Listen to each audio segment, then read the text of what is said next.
All right, all right, all right. It is Monday morning, cliffcentral.com. Hello. I am your host, Alice in Wonderland. Well, I hope you had a good weekend. I hope you're rested and ready for another big week. And almost the end of another month. It's insane. This whole winter thing is just, it screws with your head as well, because the nights feel like they're nice and long, and you can wake up in the morning, oh, it's still dark, I'll go back to sleep. And then you look at the clock and it's like, no, you can't go back to sleep. It's time to wake up. But it's still dark.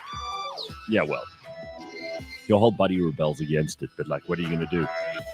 All right. Leigh-Ann will be joining us shortly. She's just dealing with some load shedding. I think it's all about past. So that's cool. It means we get to spend some time.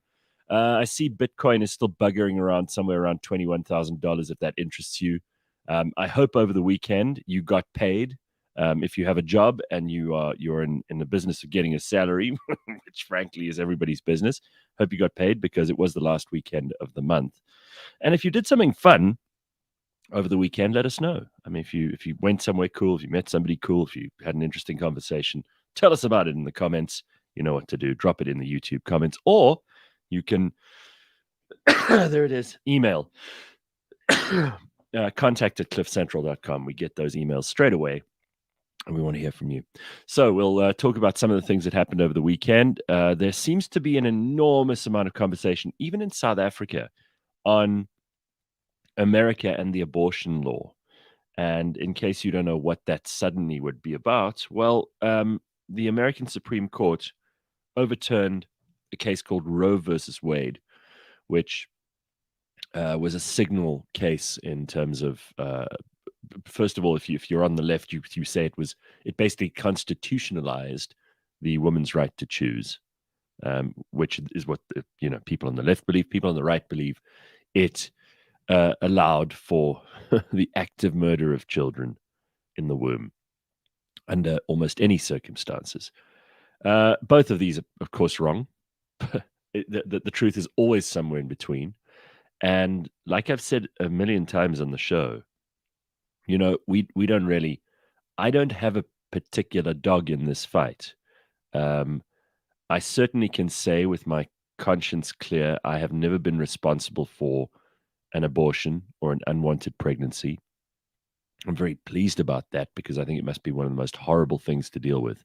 I know we're starting this Monday morning with something serious, but this is the reason that so many people in America are having these huge and extreme and quite angry and violent protests. People who look like they may or may not have ever had children are involved with people who did, and it's a big deal. There's a lot of very, very tense and anxious conversation going on about this. So I think we got to talk about it.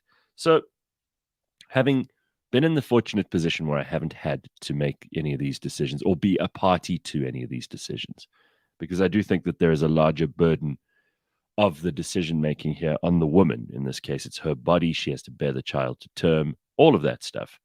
I'm not an absolutist on this, and I'd love to hear what you think about this, because it's a very serious issue. It goes down to what you really feel about human beings and their rights. And that's probably why it's such a big deal in the US at the moment, why people are fighting so vociferously about it, right?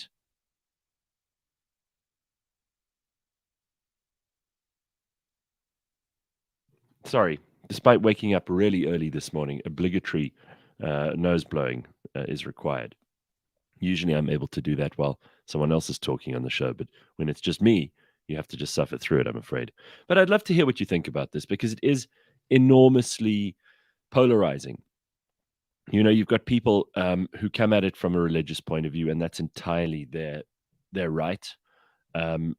Clearly, though, there are also people who come at this from the point of view of it's only a child to some people. It's only a person once it's born. Until then, there is a lot that can go wrong.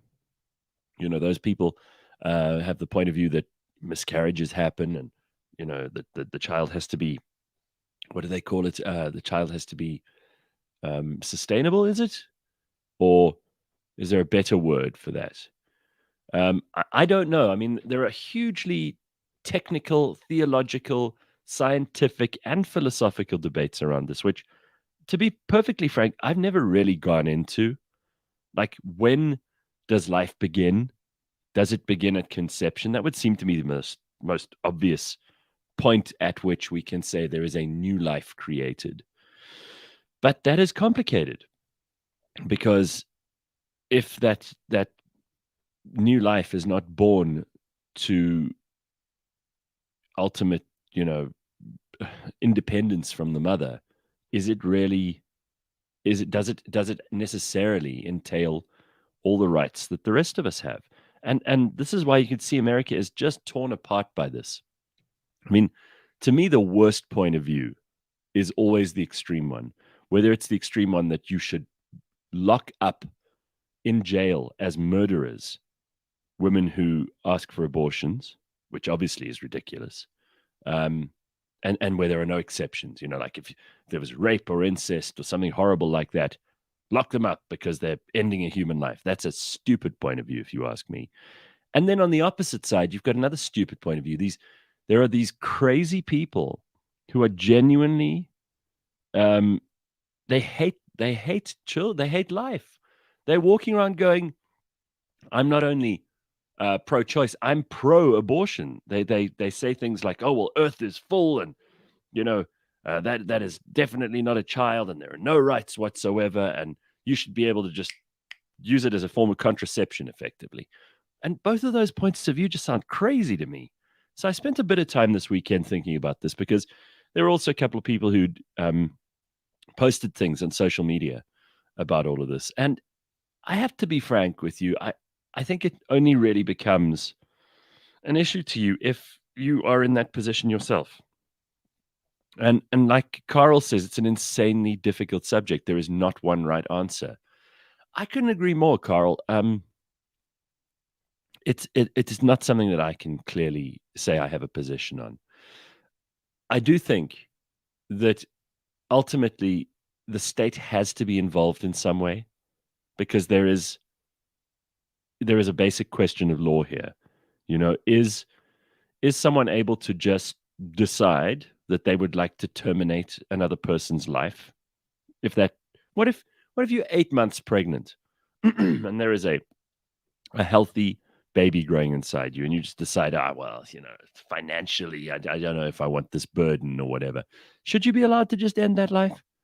And that's where I as a libertarian and someone who believes the state should have less to do with our day-to-day decisions than any other kind of institutional body. I don't want the government deciding what you should and shouldn't do. The government shouldn't be the one to decide, are you going to be forced to have this child, or are you going to be allowed to kill this child? It's not really the government's place or position, but ultimately there is a question of law here. And what, we don't apply the law if it comes to bodily autonomy? Well, then, if bodily autonomy is the overarching rule, then they can't force you to vaccinate your children. They can't force you to vaccinate yourself during a pandemic. It's a very, very difficult situation. And I'm sure that there are very smart people who are listening to us this morning who have kind of nuanced positions on this. I think I'm a pro-choice guy. I think I mean, if you have to really be superficial about this, I think it should be a personal decision. And there should be rules to it. Like there's got to be a limit at up to which point you cannot anymore decide to just end a life. I mean, there are these extremists who basically would have you decide once the child's 3, you could still do this, you know, which is crazy. But there are people who will say that. There are people who say it's cruel to even bring a kid into this world, which is a whole other point of view. You know, we've interviewed David Benatar from UCT about this, and he is an antinatalist. That's what he believes. Giving birth to children is just morally unconscionable to him. And then you get the religious people who, you know, again, I've had my disagreements over the last 25 years with them, but I will say that if that is your moral and your ethical framework, you should again be allowed to make your decisions accordingly. And no one, not even a government, should be able to stand in the way of you doing that. Here's the end point: pro-choice, but the morality, the moral consequences of terminating a potential life or a life, depending on your point of view, that's on you. It should never be a form of contraception. And similarly, the government should have as little to do with it as possible. I think that's in a nutshell where I am. Anyway, let's see what happens, because I can absolutely guarantee this is not the last we'll hear of this. And it seems to be a big deal in America, where all over the rest of the world, it seems to have quite easily squeaked in as a, women have a right to choose whether or not they want to do this. I don't know that there are people in South Africa who feel as strongly about either side of this argument as there are people in America, which is strange to me, because life is life, right? And moms are moms. And the right to choose, or the right to seek medical attention, as opposed to the moral question of whether or not you're ending a life or not, whether it's murder. These are questions that are universally applicable, but it seems in America that is where it is at its absolute hottest in terms of a debate. That's where it seems to be just burning through everything. Let's see what happens. It was a big story over the weekend, and I couldn't start this morning by ignoring it. I just think also that there are so many people who have a point of view about this, and I'd love to hear what your thoughts are. Also, people are still talking about Cyril and his bank in the sofa. So I found this video. Someone sent this to me, actually. It's one of these, either TikTok or YouTube or something, and they sent it to me on WhatsApp, and I think this is quite funny. So it's in Afrikaans, and I'll try and translate for those people who don't speak Afrikaans. We get listeners all over the world. And let you know what's going on here. So our former president, not our former, our current president, we should be so lucky, is accused of keeping a whole lot of foreign currency, more than any individual in the country should be allowed to keep, and not banking it, but putting it in his sofa, in his lounge at his farm. This is the video. Just take a look. These two guys are like playing with money, and the guy's putting the money into the sofa. Hey, bro, Hey, bro, what are you doing? He's banking. Bank me geld. And he's putting his money into the sofa cushions. Maar die president bank zijn geld bij zijn eigen bank. Zoals die bank, President. bank bij jouw eerst geld. Ja. Bij mijn eigen bank. Ja, het is mijn bank. Ik word daar niet vies. Ja. Die president. So the other funny thing about this, of course, is the bunk is a bunkie is a sofa, so a couch. So there's double entendre going on there and everything else. But this is so hilarious, because so many people, I think, don't trust the institutions, and that includes our banks. So if you're one of those people who wants to, bank your money in your sofa, I think in this country, some would say that that's maybe a safer place to be putting your money. So I want to know what you think of that. And then there's also all this stuff about the ANC meeting and trying to figure out their way out of this disastrous mess that they're in. And if they, I hate the ANC. I have no time for them. I don't believe that they're a party that cares about South Africa or the average South African. They're in it for themselves. They're a criminal organization, as our guest on the Burning Platform had to say on Thursday last week. But if we don't find a way out of this, they are still the biggest party in the country.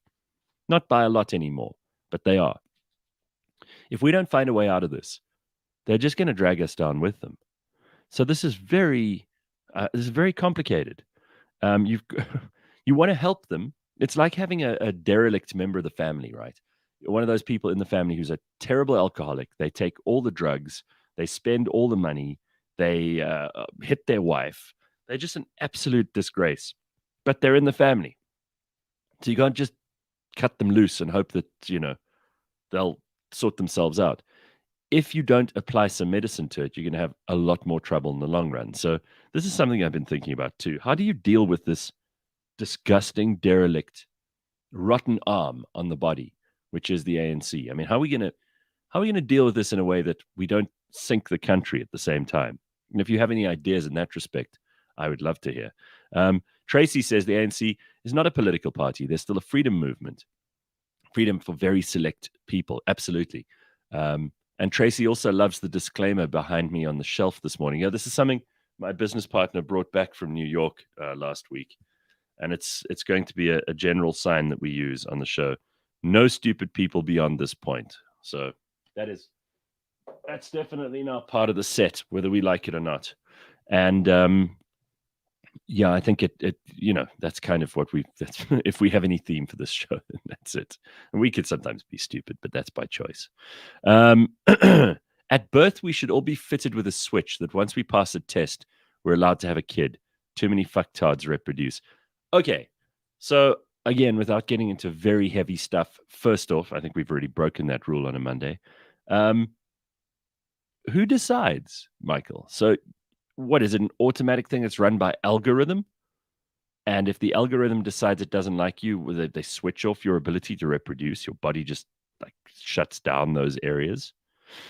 And if you go with how things like this have been determined in places like China, where you can only have one child up to a while ago, there are unintended consequences of this, which are really disastrous. They're dealing with a huge problem where there are all these men in China who were produced during the 70s, 80s, and 90s, not nearly enough women. And now they have a population problem. And also, their population is shrinking backwards.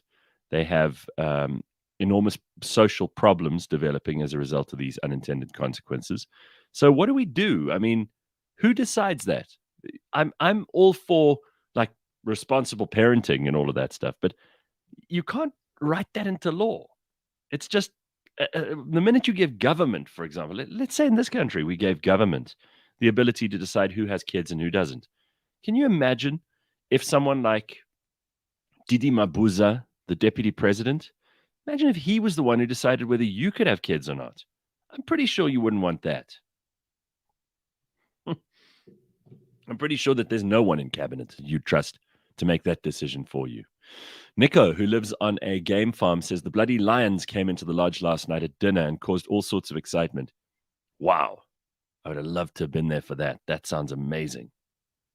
See, this is what's cool. Two of my friends went on a hunt 3 weeks ago, and they took down a massive eland on a farm in the Free State. Beautiful, beautiful creature. Anyway, we had venison stew on Friday night, which was superb. It was a curry, actually, but it was beautiful. There's something about venison. I mean, some people say it's a bit tough, but it's really good. And I think it gives you stuff that other meat doesn't.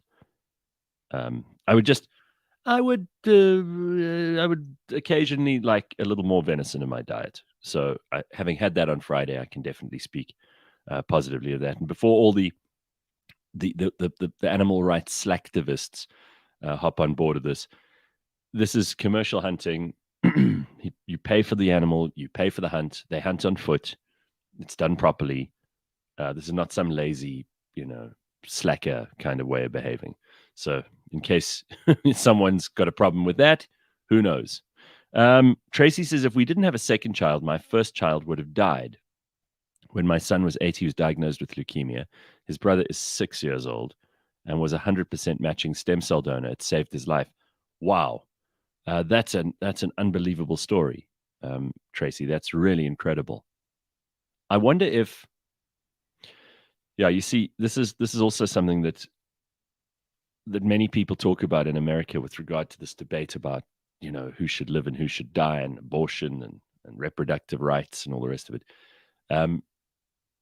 60 million babies were aborted in the last 10 to 12 years in America. 60 million abortions.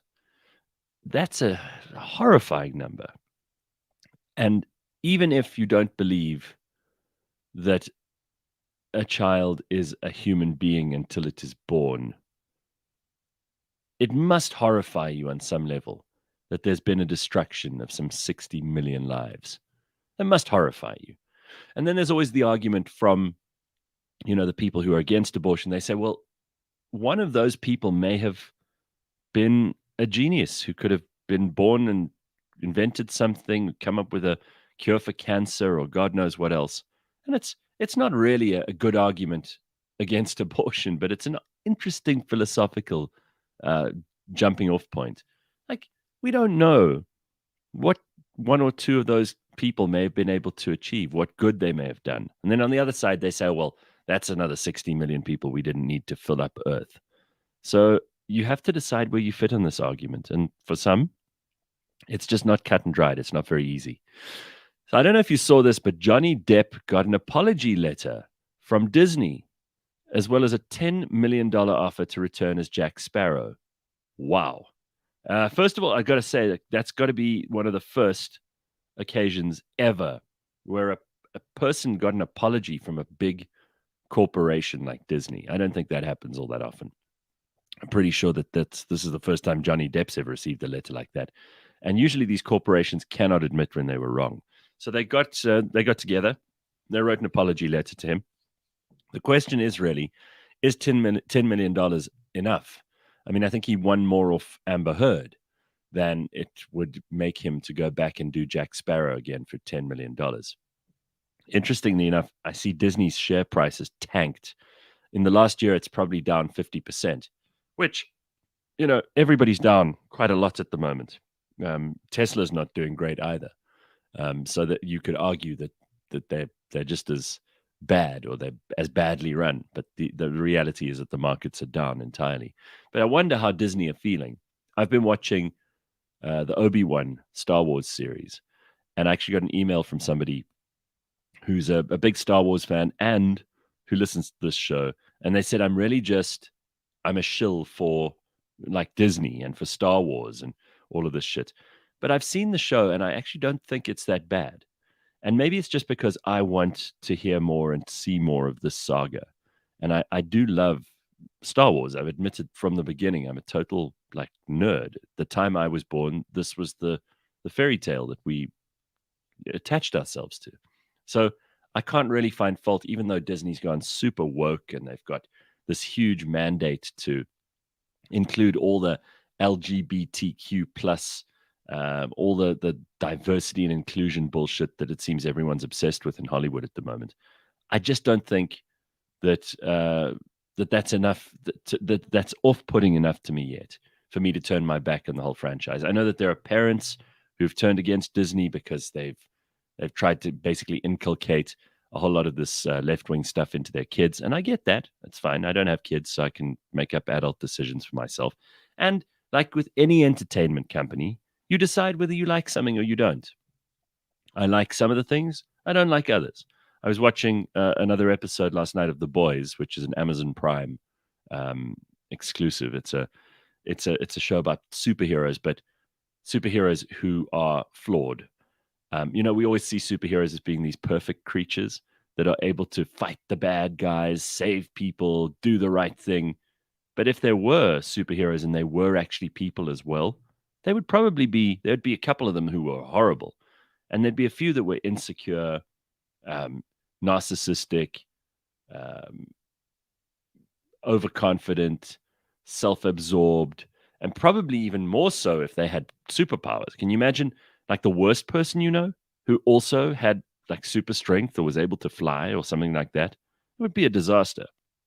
So it's a great show. And I was watching this thinking, I don't really agree with Jeff Bezos's politics or with Amazon as a company generally. They treat their workers poorly. They do not have a great record. I don't like what they do, but I love this show. I'll never forget that argument all those years ago that if you listened to a Michael Jackson song, you were basically endorsing pedophiles, which is not true. I mean, clearly there has to be a line where if you tap your foot to Billie Jean, that doesn't mean you're consenting to all the shit things that Michael Jackson was doing behind the scenes, right? And I think these lines are gray. And the same goes for Star Wars, whether or not you like Disney. Same goes for companies that'll hop on the abortion bandwagon, to go back to the opening discussion for this morning. I don't know. I wonder if any of these corporations should even be getting into politics. As far as I'm concerned, Disney should be making shows, and the less politics they involve themselves in, the better. People have had enough of politics. Am I right? I mean, you can answer me now in the comments. I'd love to hear from you. If you've had enough of politics, if you think politics has ruined a whole lot of places where we used to have fun, we used to get together and just chill, shoot the breeze, have an interesting discussion or debate. It didn't have to be political. And someone's politics was not the most interesting thing about them. Pretty much like their sexuality isn't the most interesting thing about them, or their race, or their language. You know, there are probably things about everybody, if you're prepared to sit down and talk to them, that you will find fascinating. And there are a couple of things you might find quite off-putting. But I wouldn't put politics near the top of the list. You know, there are lots of people who I encounter on a daily basis who they suspect they know my politics, which it wouldn't be hard for you to divine if you just listen to the show for, 3 days in a row. If you don't like my politics, it doesn't mean we can't be friends. And yet you will meet people, and I'm sure you have as much as I have, who just have had enough of having to argue with people about their political point of view before they even know who that person is, before they even know what that person stands for, before they even know whether or not that's the kind of person they'd like to get to know a little better.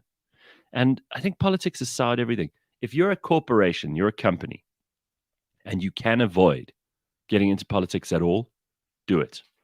If you're a good person who wants to make meaningful connections with other people and you can avoid politics, do it. Not everything has to be political, contrary to Skunk Anansi's song lyrics back in the late 90s, early 2000s. Yes, it's fucking political. No, not always. And it doesn't have to be. So if you're Johnny Depp, you had a good weekend, an apology and an offer for $10 million. There's also monkeypox, if you care about that. I do not. And maybe we just leave it at that. I have nothing else to say about it. I do have this to tell you about, though. We have a brand new podcast series on cliffcentral.com.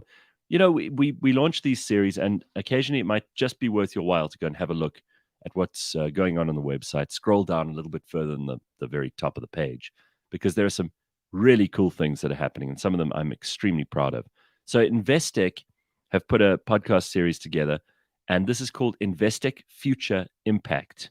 Now, you can join us on a journey from rural South Africa to international financial hubs and beyond, gathering stories from people and organizations who are finding solutions to Africa's most pressing sustainability challenges.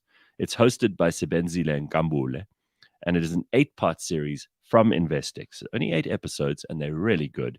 It'll leave you feeling hopeful about our ability to build a sustainable future.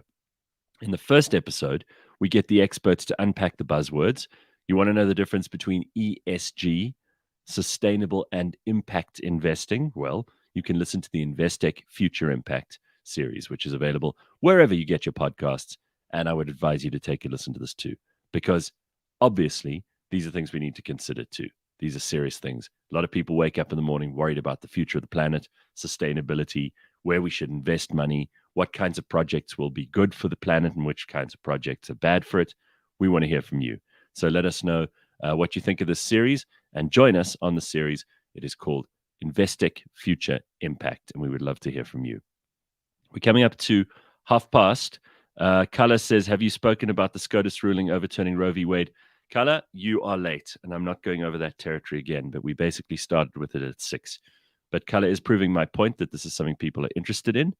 And Corona's Boring says, the left is probably worried that Roe versus Wade will affect the COVID-19 shot production. Probably, but they're arguing against themselves there. Because I have to say that if you're a bodily autonomy person, in other words, the choice person, you're the one who believes it's women's right to choose and you shouldn't have other people make rules about your body. Cool, but then that goes for vaccines as well. You know, we can't be picky and choosy here. We can't say, well, as a woman, you get a right to choose whether you want to carry a baby to term, but you don't want the right to choose. The government should be able to impose its vaccine on you. No. It doesn't work that way. And that's why there's a huge contradiction in terms for those people who are the bodily autonomy crowd, because now you find yourself in very, very difficult waters. Very often, you'll find that the people who are pro-government imposing vaccines on people and making them mandatory are also the people who are pro-choice. So you got to square that circle, not me. As far as I'm concerned, bodily autonomy, great. Yes, right to choose what to do with vaccines, and right to choose what to do if you are in the first trimester of your pregnancy and you might be considering an abortion. But it's clear for me, I'm on the same side of both of those issues with bodily autonomy. The rest are not. And you can't be 6 of one and half a dozen of the other and then claim to be intellectually congruent. Doesn't make sense. So I'd like to know what you think of that. Billie Jean was only 7 years old when Michael Jackson wrote that song about him. Is that true? I don't think that's true. I think Billie Jean was a girl. And then The Boys is fantastic, says Carl. Yeah, it's a great show. Very violent. Like there's a lot of meat and bones and blood in that show. Dr. Robin, who is in the world of obstetrics and gynecology, says, I'm reluctant to even give an opinion on the Roe versus Wade debate. After an impressive argument with Mr. Dr. Robin this weekend, the right of doctors to properly care for their patients should not be curtailed. Yeah. But the doctor only really comes into this once a child has been made. You don't sit in your doctor's rooms and say, well, doctor, what do you think? And then your significant other comes into the room and impregnates you there and then. The doctor is an afterthought in this. The doctor obviously will be the one to say, hey, you know what? This could be a danger to the mother, or this is something that there might be a problem with the child. There might be something which endangers either of their lives. Fine, cool, fair enough. Have those discussions, but those come after. And it seems to me like you can't put the cart before the horse on this one. Excess says 10 bar for Johnny Depp only. Don't mega movie stars like Will Smith and all those guys get paid 20 million plus, or is Depp not in that hoof? You know what? I don't think Depp is in that category anymore. He may have been at one point, but I don't think so anymore. So I don't know the answer to that. To the big studio houses and movie companies, just entertain me. Don't preach to me. Don't try to influence me. Just entertain me. Couldn't agree more, Tracy. That's spot on. We have some excellent ward counselors fighting to make things better. It's so hard for them. I don't know where you're talking about that, Ruth, but sure. Ethan says, Tracy, some people find preaching entertaining. Yeah, but most of us, I don't think, like to be shouted at by politicians or be told by corporations what's right and wrong and what we should and shouldn't do, right? It's a really interesting discussion too. Like, where do these institutions and organizations get to come into our lives and give us a different outlook, and where do they not? And when it comes to children, that's up to the parents. But as an adult, let them throw their lines into the water. We'll see who bites. I don't think it needs to be complicated. Can I be pro-choice about using stupid fucking pronouns? Yes, I think you can, because no one can. You can't compel someone to speak a certain way. That's the whole reason that Jordan Peterson is famous in the world today, because he said, no, you can't compel my speech. Just because you want to be called them, they, does not mean I need to break the rules of grammar and refer to a single person as a group of people. It's not sensible. I care about what words I use. Words matter to me. So yes, Gary. I mean, it's a serious conversation, which we could make fun of, but you don't have to be compelled to speak a certain way or to make speeches of a certain kind, to talk about and reference people according to their own idea of what they should be called, which, by the way, can change every 5 minutes. You know, there are these total lunatics in the world who expect you to change your opinion on things based on their own whims. You could wake up one morning and, oh, I'm a 14-year-old girl. The next day, you're a 60-year-old man. I'm sorry, I don't have to be dragged along on your mental roller coaster ride. Your emotional and sometimes deluded opinion of who you are and what you are. I don't have to be a part of that. That was the whole thing that I think at the University of Toronto caused all that noise, which made Jordan Peterson a famous name in the world. That was the whole thing. Rebellious Ruth says, I watched Basketball Diaries this weekend. Never watched it before. Can't believe Leonardo never got an Oscar all those years ago. What a great movie. Wow. I haven't seen it, I hate to say. I, I know that's embarrassing, but I haven't watched the Basketball Diaries, so I have to still get into that. I did want to play you this quickly. This is pretty hilarious. Customer service in South Africa. All right, take a look at this. If this doesn't make you think of exactly the kind of shop or restaurant or takeaway place that you might have been to in the last little while, then I don't know. In South Africa, this is pretty much the case. All right, take a listen. Hi, how are you? I'm fine. Oh, there's a lot to choose from. Can I have some ice cream? Chocolate or vanilla? Chocolate. Chocolate is fine. Chocolate is finished, sir. You don't? Okay. Vanilla. I guess vanilla will be cool. Vanilla is finished. You don't? So what do you have? Ice cream is finished, sir. Order something else. So why didn't you put up a sign at the door or something? Now I had to wait in this line for 5 minutes. You wasted both our times. Sorry. You know what? You're gonna make me do what black people usually don't do? Let me speak to your manager. Well, I'm the manager, so what do you want, sir? You're the... Right? Who hasn't had that happen? I'd love to know that. Oh, listen to this. A lot of people are complaining again about the whole Eskom situation because we're at level 4.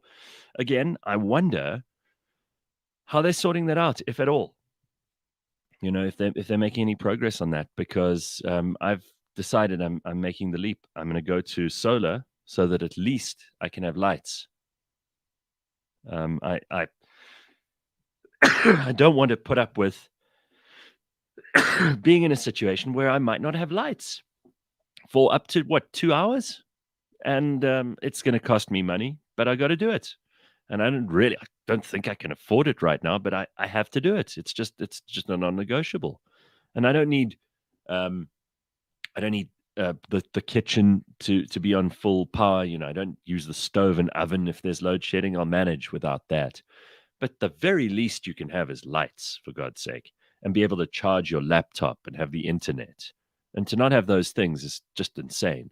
I mean, I've had a UPS here in the studio for a while, but I have to walk around the rest of the house with my phone as a torch? It's ridiculous. So I'm going ahead. I'm biting the bullet. And I thought you should know about that. Spend money I don't have to do something that I absolutely require.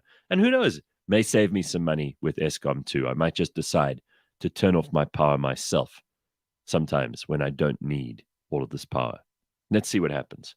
Parallel Parking is doing something similar, putting in the gas geyser this week. I had to show when there's it's hard to show when there's black power. I suppose what you mean when you say black power is like a power outage. I'm not entirely sure that's the right term, but okay. Sitting in the dark at the moment, says Stone Philosopher, for fuck's sake. Yeah.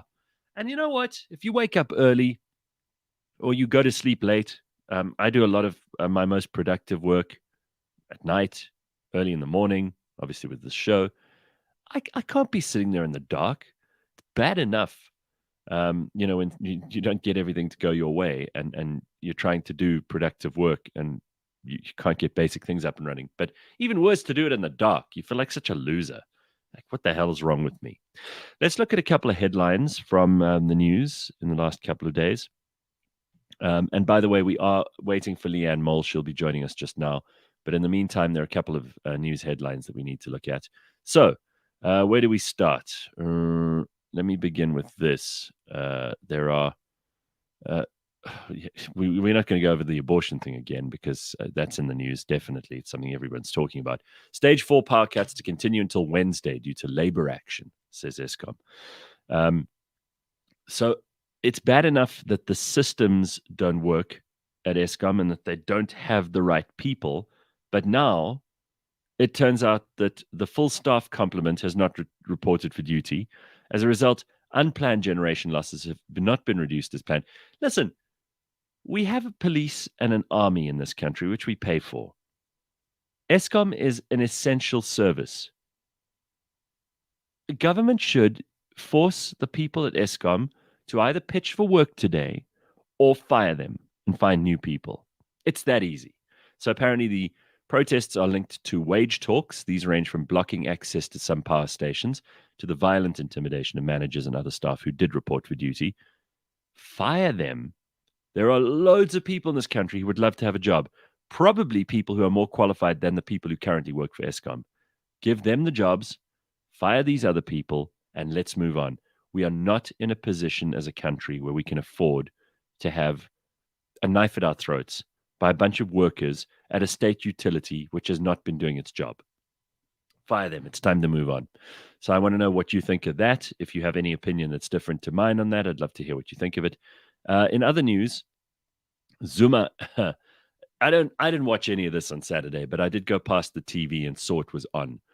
Zuma's team were hosting a press conference with Jimmy Manyi and Duduzile Zuma, his daughter, and a bunch of other people. I don't know who they are.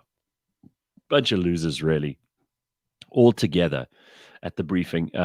He was expected to be there, but he didn't pitch because they indicated that if he was present, it would ruin his parole conditions. So he'd have to go back to jail. He's on a medical parole while a separate corruption trial into his involvement in a continuous and contentious weapons deal since 1999 is ongoing.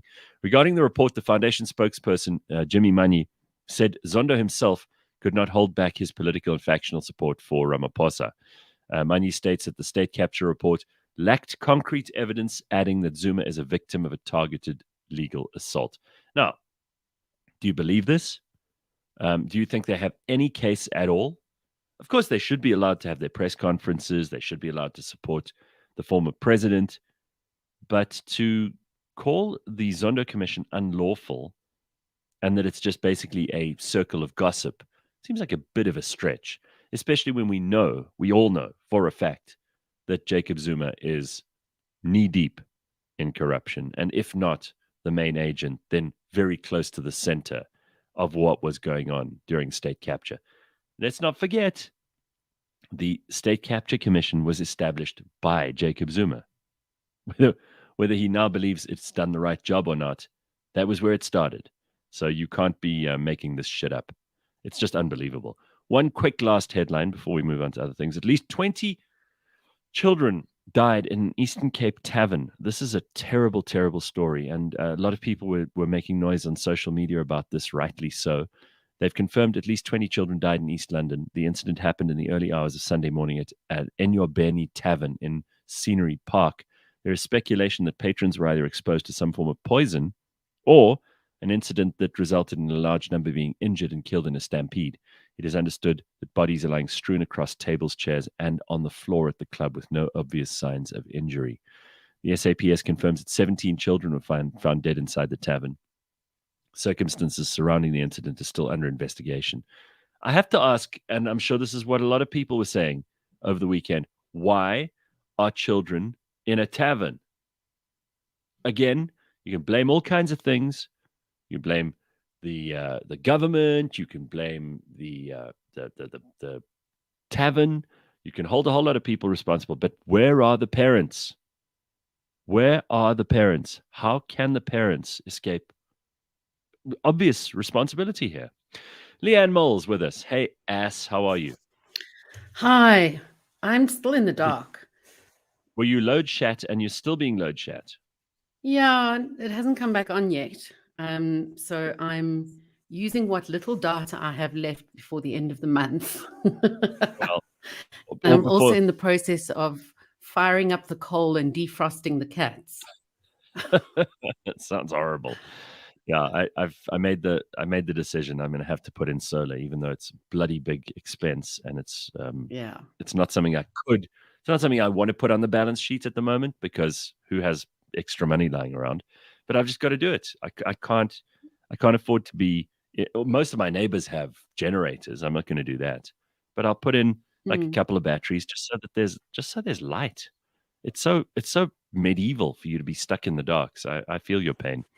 It is also time for us to talk to Dr. Hanan, which is always my favorite part of a Monday. it's going to be okay with Dr. Hanan Bushkin. So many people are struggling to readjust to normal life. I can't understand this, but some people are really struggling with this mask mandate being dropped. So I went to the shops yesterday, and it was so nice to just walk in. I ignored the sanitizer person who used to be what we call the security Yeah. guard. I went and did my shopping and went to the car. I didn't have to put this thing on. I didn't have to take it off. I didn't have to think about it while I was in the shop. I didn't have to keep adjusting the damn thing because it was either slipping or my nose was itchy or something was wrong. It was so great. I'm perfectly okay. But some people have not moved back in, and they don't. That for some reason they're still attached to the mask. I want to find out from Dr. Hanan what that is, and maybe he can also give us some tips about how we can start sorting out our lives now that we don't have the excuse of coronavirus. For some people, it was a great excuse for months.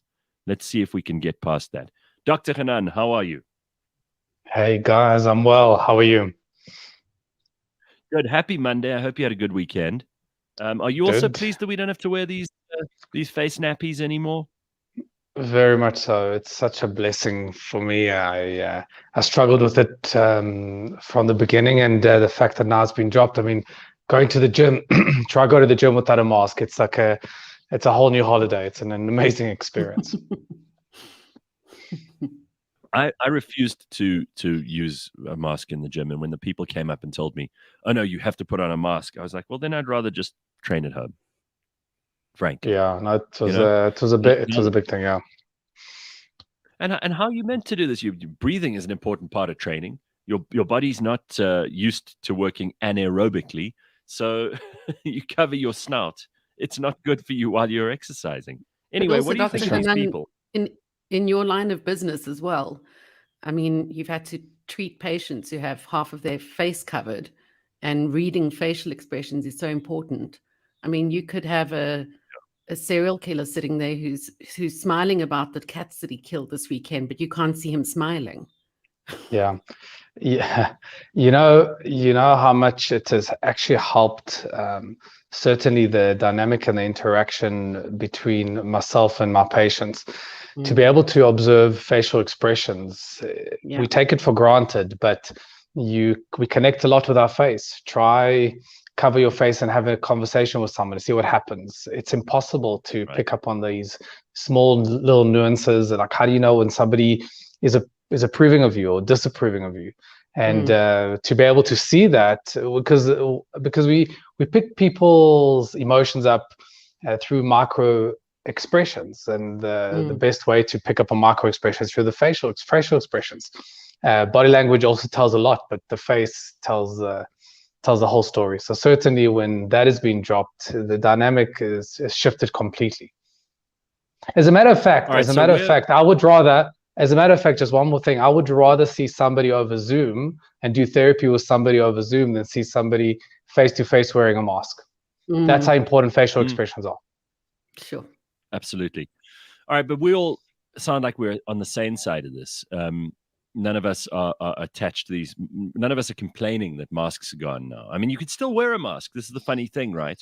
Is that for a lot of these people who are bemoaning the end of masks and the ultimate kind of unimportance of coronavirus, because it isn't a big deal anymore. And anyone who says it is just full of shit. But there are people out there who were very attached to these things. Now, apart from them just wearing the masks forever, because you can, no one's going to stop you. There's still people, I saw some of them yesterday, walking around with masks on. That's fine. It's your prerogative. You can decide to do that. But it seems to me they're upset that they can't tell the rest of us to wear a mask. What's that all about? And do you believe there's some sort of nunu blanket attachment that some people have developed to these things? Definitely. So what I've noticed, two things since the mandate has been dropped. Number one is that the older generation actually are really fine without wearing a mask. So if you walk around in a shopping mall, you'll see like the older generation just are really okay with going back to how it was, 2.5 years ago, 3 years ago. It's the younger generation that are attached to the masks, and they still wear a mask. And a lot of my patients, the younger ones, I've asked them, they actually prefer to come into the session, and I give all my patients the option. I say, if you want to wear a mask, with absolute pleasure you can. If you would like me to wear a mask, I'm happy to do that as well. And a lot of the younger generation, a lot of my younger patients prefer to wear a mask and prefer for me to wear a mask still now that has been dropped. The older generation, they've let it go, months ago, if not a year and a half ago, but especially now. But the younger generation still want to wear it. And I asked them, like, why? Tell me. I mean, I respect your right to wear a mask. And if you would like me to wear a mask, I'm happy to oblige as well. But why? Why? And what they tell me is that is what they know. And if you think about it, the older generation, they've had the portion of their lives of wearing a mask is so small in compared to their whole, or to their age, compared to the younger generation, a much greater portion of their life has been wearing masks. That is what they feel is normal. That is part and parcel of what they were always doing. So now actually taking it off feels very unfamiliar, feels very weird. For them, it's not going back to normal. For them, it's actually going outside of their comfort zone and actually experiencing something that's completely abnormal. The second thing that I've observed in my practice is that the people that had anxiety, or people that suffer from anxiety, the dropping of the mask mandate has actually increased their levels of anxiety. It didn't decrease. You would think that actually, the government saying, listen, we're going back to normal, everything is okay, we're safe and everything's fine. You would think that it would actually reduce their levels of anxiety, but actually did the opposite. The people that suffer from anxiety are now feeling even more anxious. A lot of them wouldn't even come and pitch up to therapy. They'd rather do a Zoom consultation. And again, I asked them why.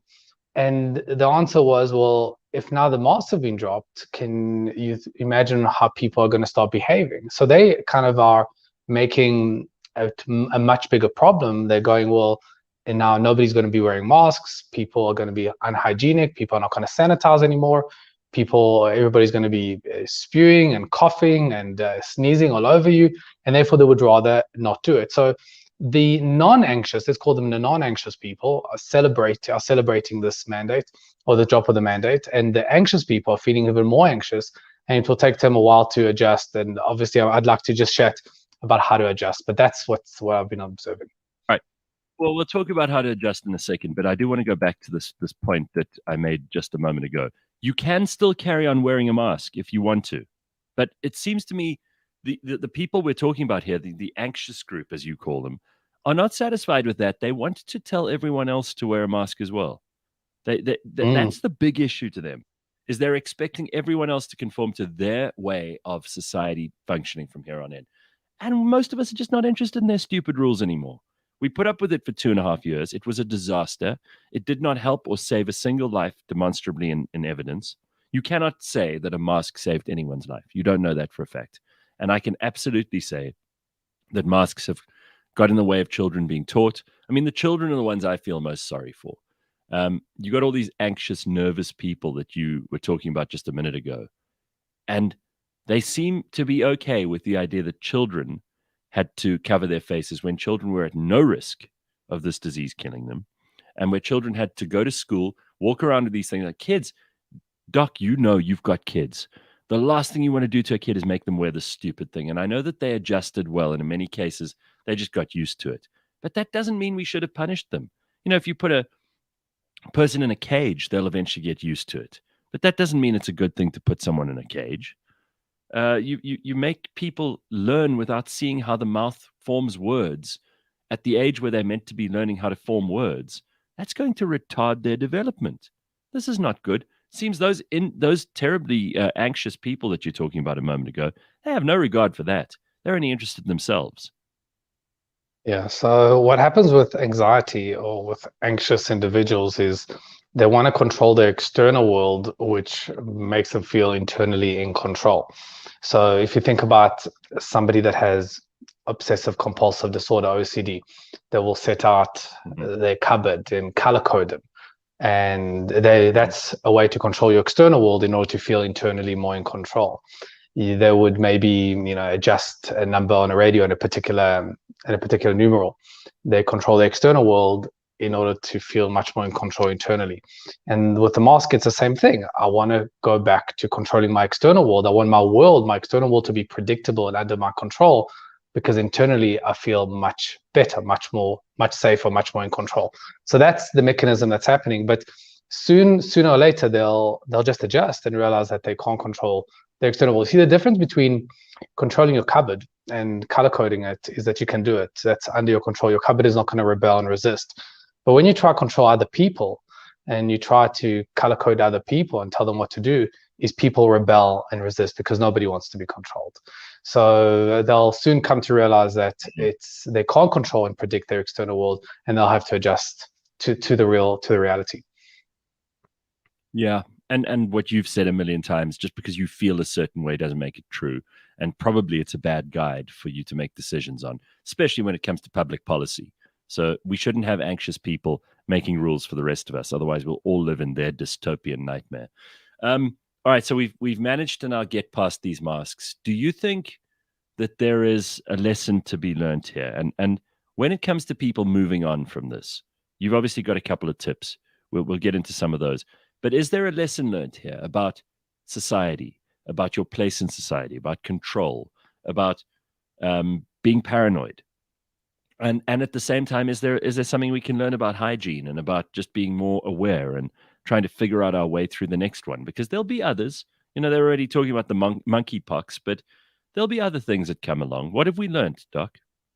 Oh, wow. Geez, this could be like a 7-hour show on all the lessons to be learned through this pandemic. And there's a lot of valuable ones. And I think in terms of our conversation today, I think people got to learn that as human beings, we adjust really quickly. You know, if you told us 5 years ago that we'll be wearing masks 2 years ago, every day when we interact with people, 5 years ago, we would be like, that's impossible. That's impossible. But we adjusted and we made sense of it, and we made it okay, even though some people never accepted it. We adjusted and we adapted. And human nature, the brain is an incredible machine that is able to adapt to the reality of what it is. And just like we adapted to the masks, the truth is, for those anxious people out there, you'll adapt to this new mandate too, and you'll go back to how it was, and you'll adapt and adjust too. So linking it to what you should do about it, I want to highlight the process of grief. Grief happens when our reality turns from A to B, and I'm not prepared to accept B. I still want to live in A. So think about a loss of someone. So when you lose somebody, your reality turns from A to B. Suddenly the person is no longer there. And your head is going, well, I'm not prepared to accept the reality of the person not being there. I'm just not prepared to, not accepting it. So what you do is you live in what we call cognitive dissonance, where your reality is very different to what you want it to be. And healing happens when we eventually accept the reality of what it is. But in order to accept the reality of what it is, I have to immerse myself in what it is. I cannot adapt to a new reality unless I immerse myself in it. Now, take the masks as an example here as well. The moment my world changes from A to B, which is what happened when they dropped the mask mandate, a suffering is when I live in A, but I don't accept A. So in other words, I'm living with a mask mandate still in place, but yet my reality has shifted. And in order to adapt, you've got to immerse myself. And my advice to the anxious people out there, immerse yourself in the reality of what it is. Immerse yourself and let your brain adapt. Your brain will always adapt. I like that. That's good advice. And for the rest of us, if people want to still wear them, who cares, right? Just let them. I mean, it drives me crazy Absolutely. to drive past people on the road. They're in their car on their own now on the 27th of June, and they're still wearing a mask in their car on their own. It's like, you know what? I want to say something about how stupid you are, but actually it's none of my business. If you still want to wear that mask, you go ahead. Don't waste your coins, Gareth. Right, exactly. That's right. Good advice, as always. Dr. Hanan, thank you so much. Okay. We will see you in a week's time. See you then. Awesome, man. That's Dr. Hanan Bushkin. and it's going to be okay. If you have anything that you'd like to bring up, if you want to have an issue in your life resolved, you want to have some good advice from someone who really does know what he's talking about, and get some free therapy at the same time, just send us an email, contact@cliffcentral.com. We want to hear from you. It is 7 o'clock. Don't go anywhere.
Do you suffer from collectivism? I started collecting when I was about 8 years old. Do you have an obsession with objects? I sort of got into collecting TV cars.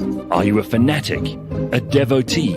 Are you someone exhibiting enthusiasm or strong passion? When lockdown hit, when everyone was kind of bored at home, they started Googling, like, what are these things worth these days?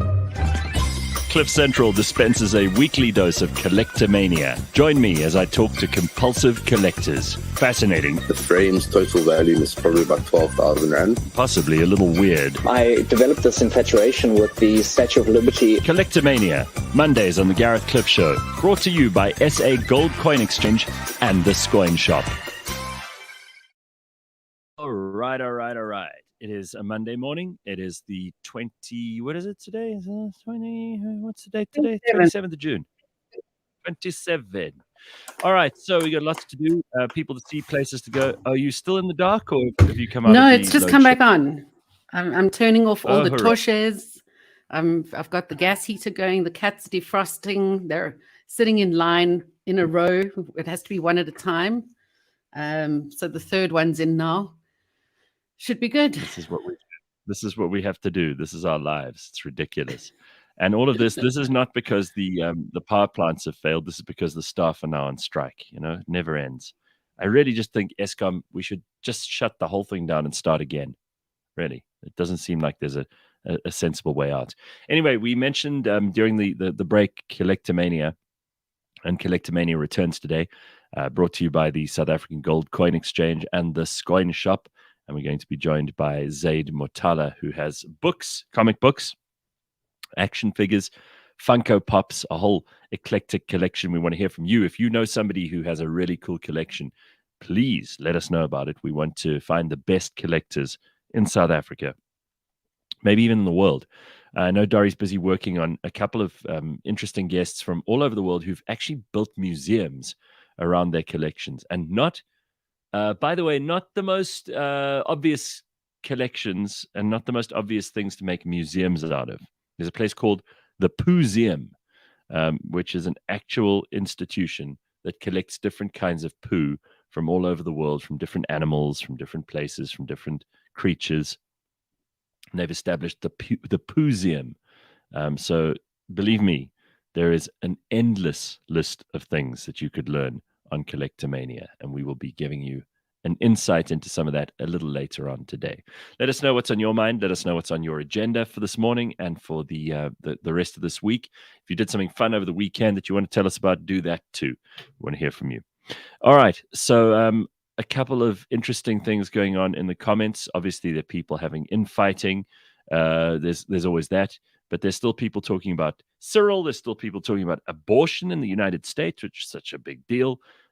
Somebody says, Leigh-Ann mentioned to Dr. Hanan that when wearing masks, his serial killer clients might be smiling under the masks while they've murdered cats. That would be scary. I don't think Dr. Hanan prides himself on having serial killers for clients, but nonetheless, an interesting discussion. And I don't know if it's not easy for me to just ignore someone who's wearing a mask. I said earlier that I really don't think it's any of our business if people continue to wear them and they think it's important that they wear them. I can't help going like, oh, what an idiot, when I see someone wearing a mask now, because I'm like, what is it doing? It's doing nothing for you. It's been proven to do nothing. Even the health authorities say that. Bailey says, I've been hardly wearing a mask this year, and kids in schools really don't have a choice and have had to wear them every day for almost 3 years.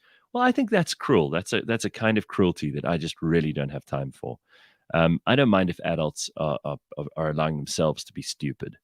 But the minute you force kids to do that, I don't know. I think that's horrible. Bailey also says there's a vagina museum in the UK. Now, that would be interesting. A collection of vaginas? There could be some ethical questions around that, but okay. And then Kutle bringing up the other side. Are you getting the penis guy? The guy who collects penises. I think it was Jasmine Mulholland who told us about the penis museum in Iceland. So yeah, we're trying with a whole lot of these people. It would be very, very cool to to get some interesting collections from people all over the world, but especially the ones who've made collections that are so interesting that they now are museums. We want to hear all about that.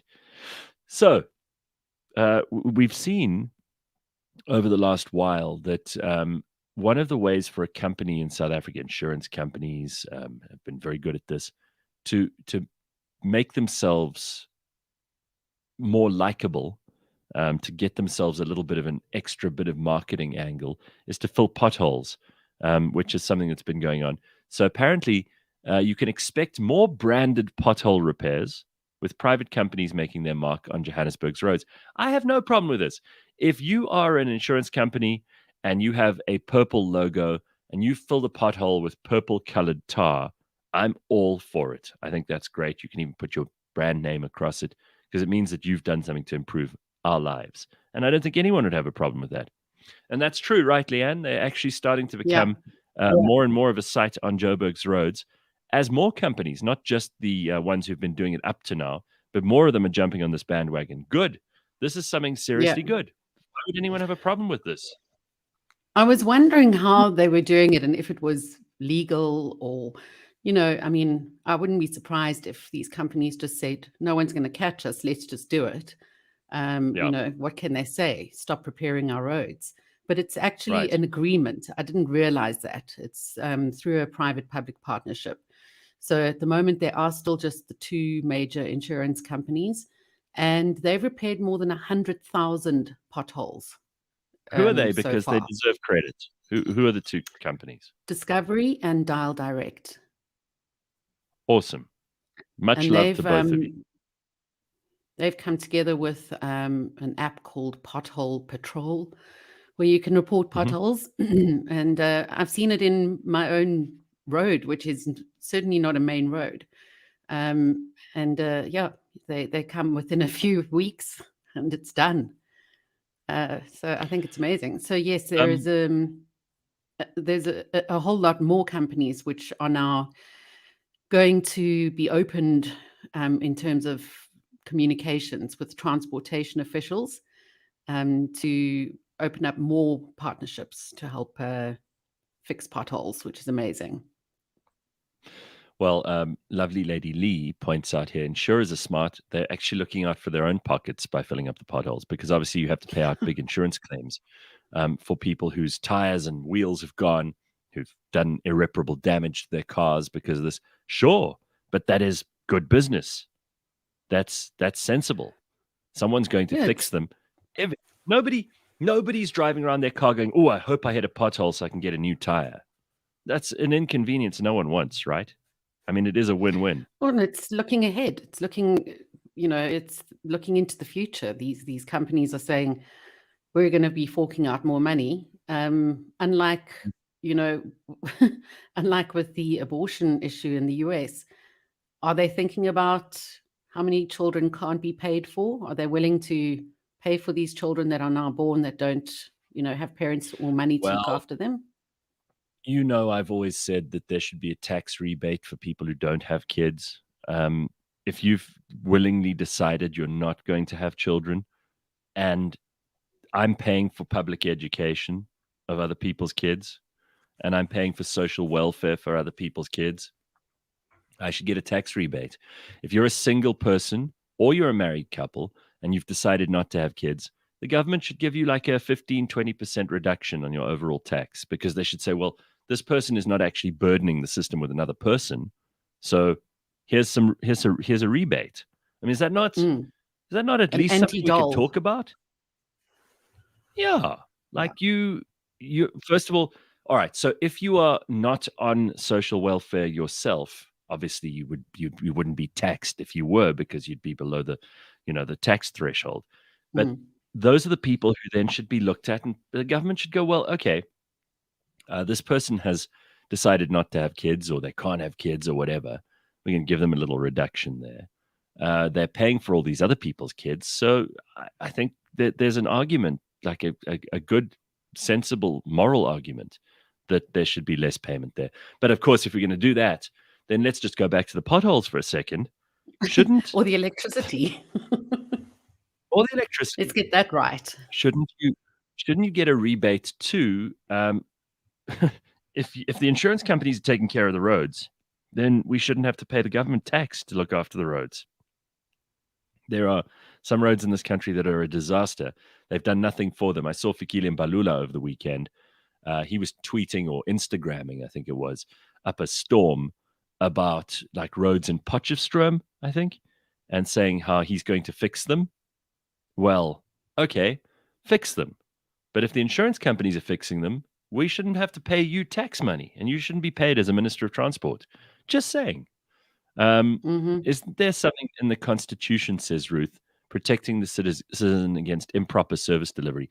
Well, that's all theory. Try and actually enforce it. Let's see how it goes for you.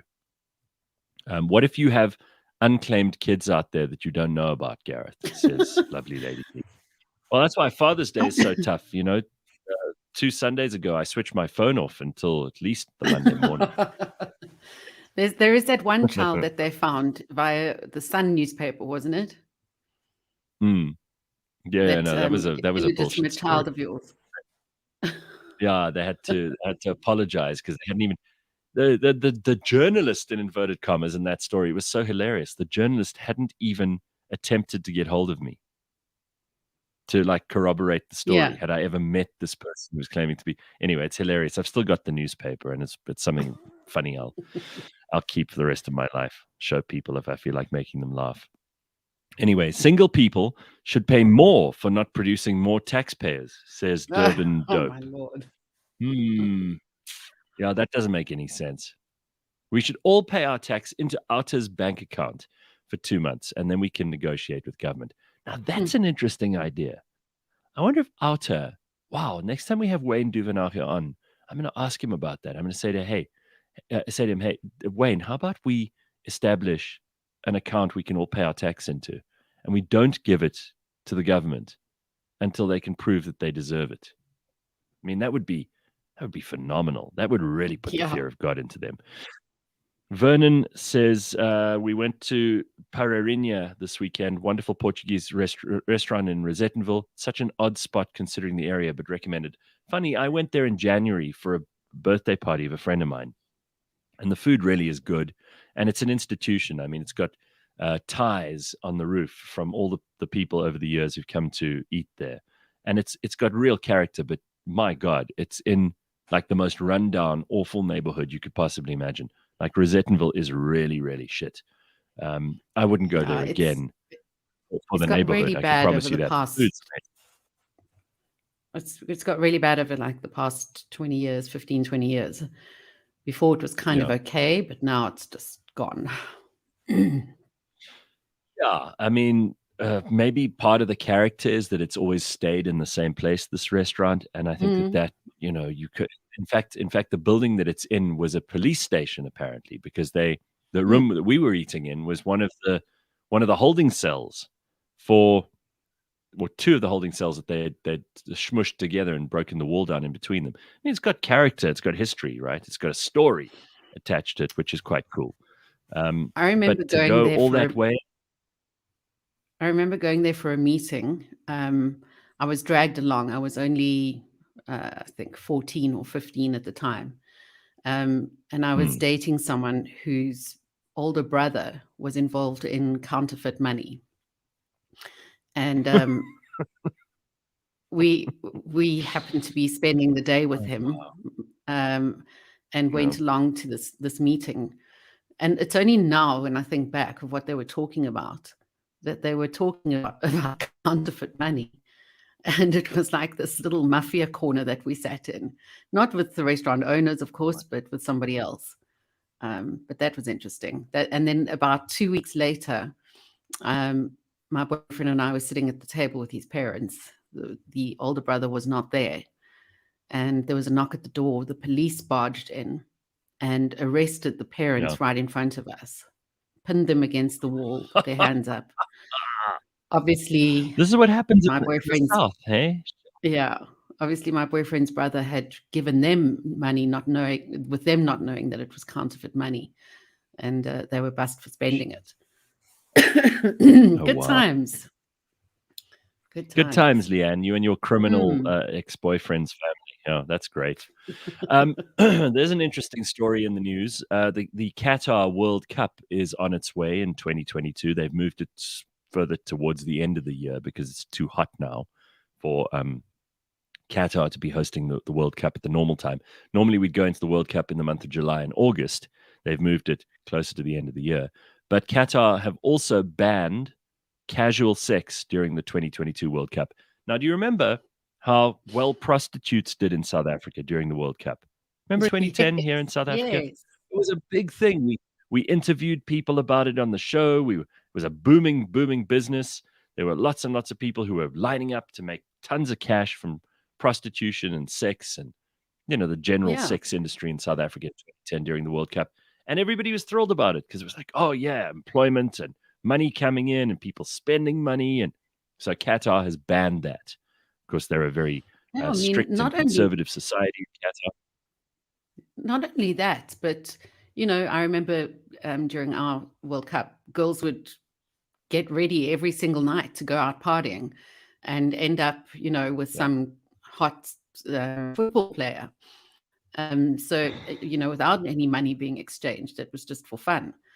And this is now, Qatar have put their foot down, or Qatar have put their foot down and said, anyone caught having sex outside of marriage will face jail for 7 years. So you have to, you've got to actually prove that you're married. You should be traveling not as an unmarried person. You should be traveling with with your husband or your wife, especially if you're going to want to stay together at a hotel. And, you know, even showing affection between men and women, even if you are married in public, is an issue. So, and wearing revealing clothing is an issue. So, I mean, let's see what the football fan culture thinks about all of this. You know, a place like Qatar is just not a place that's in league and in lockstep with the rest of the world. Part of being included in the world community, and this is where, you know, you can just tell FIFA are so corrupt that they're really after the money, and they just went for Qatar because Qatar obviously offered them a massive payday for the World Cup there. But it's wrong that because the rest of the world love football, we should all be forced to comply with Qatar's stupid rules for this World Cup, and not have the fun. And I'm not saying everybody should be having like wild sex in the streets, but issues around alcohol sales, issues around partying, issues around booking hotel rooms, issues around prostitution.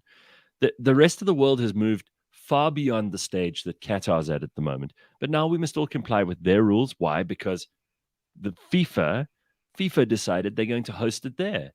It doesn't make sense to me.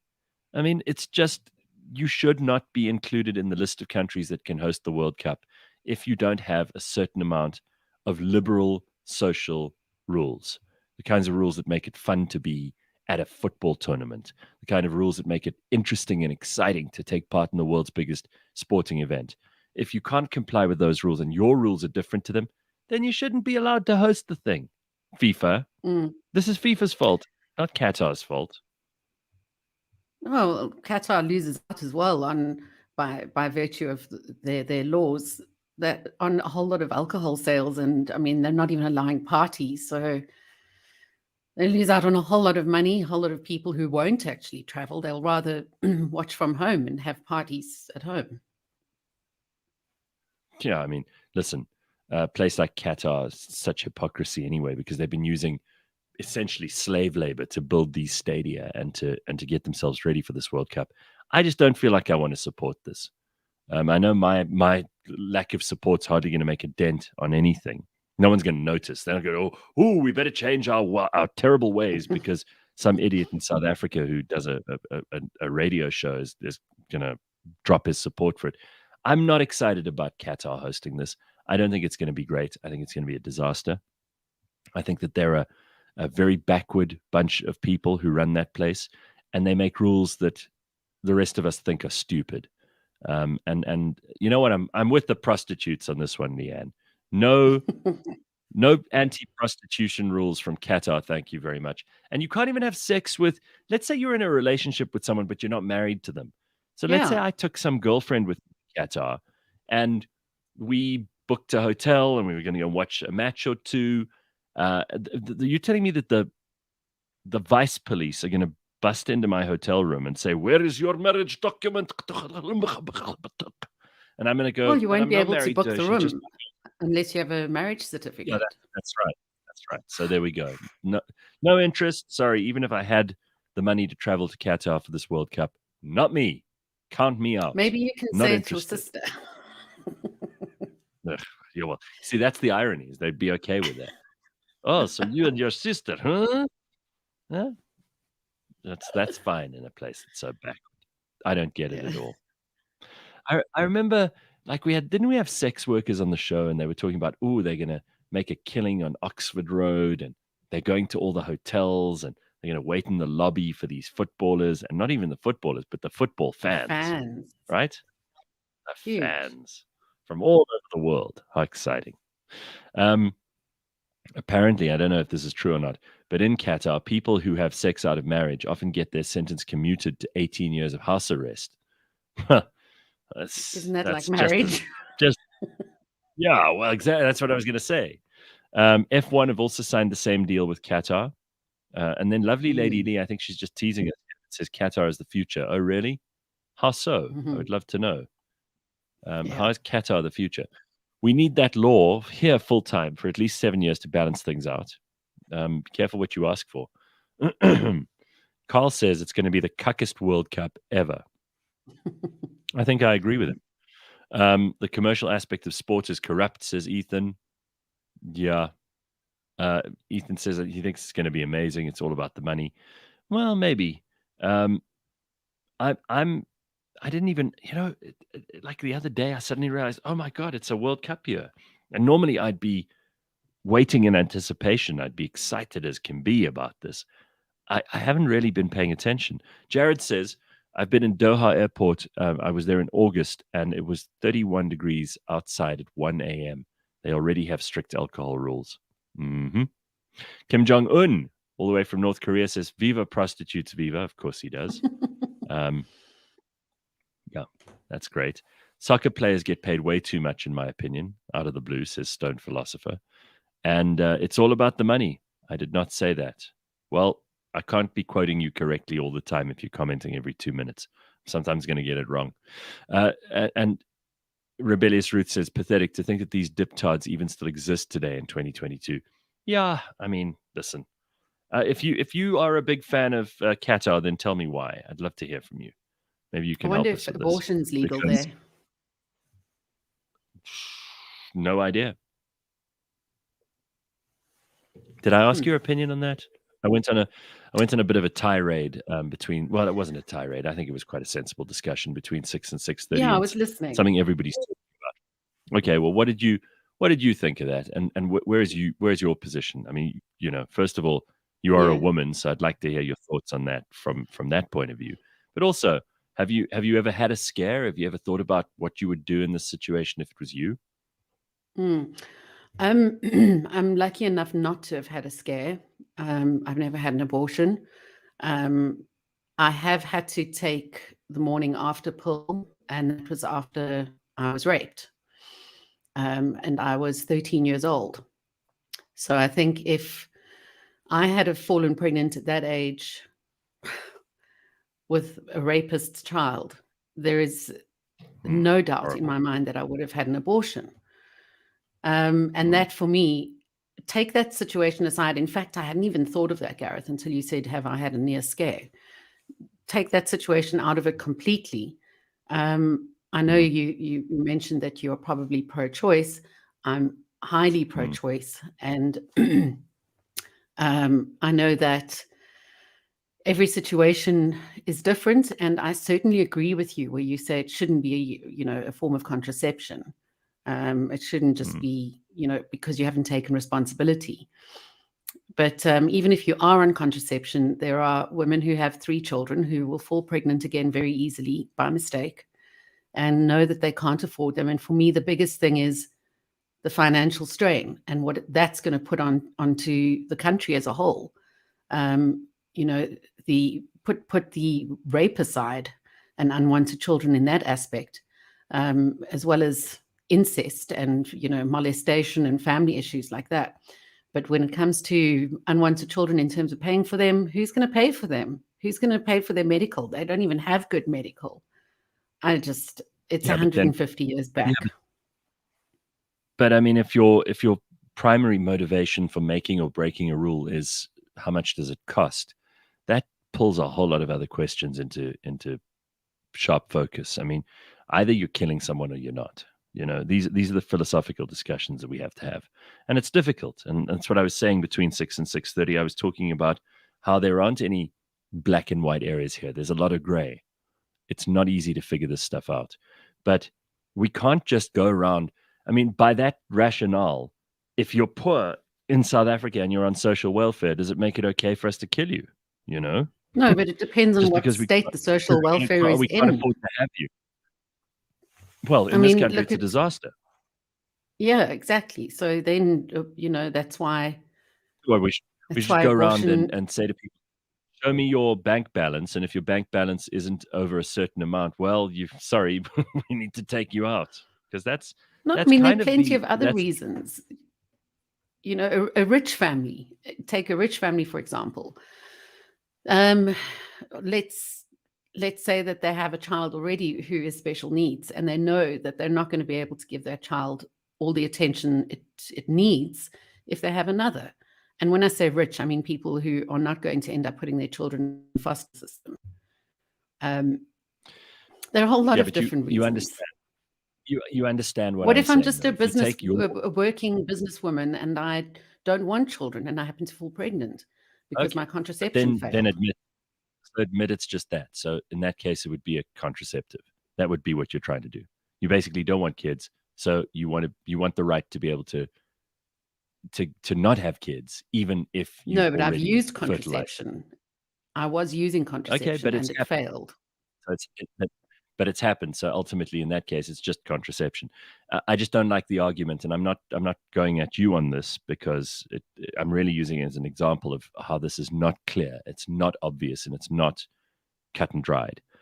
If you say, for example, that the best reason or one of the reasons that you should be able to have an abortion is because you can't afford to raise the child properly, then I'm saying to you, well, taken to its logical conclusion, that argument means that anyone who can't afford to do something should just be, taken out, because that is the way that some people would think about it.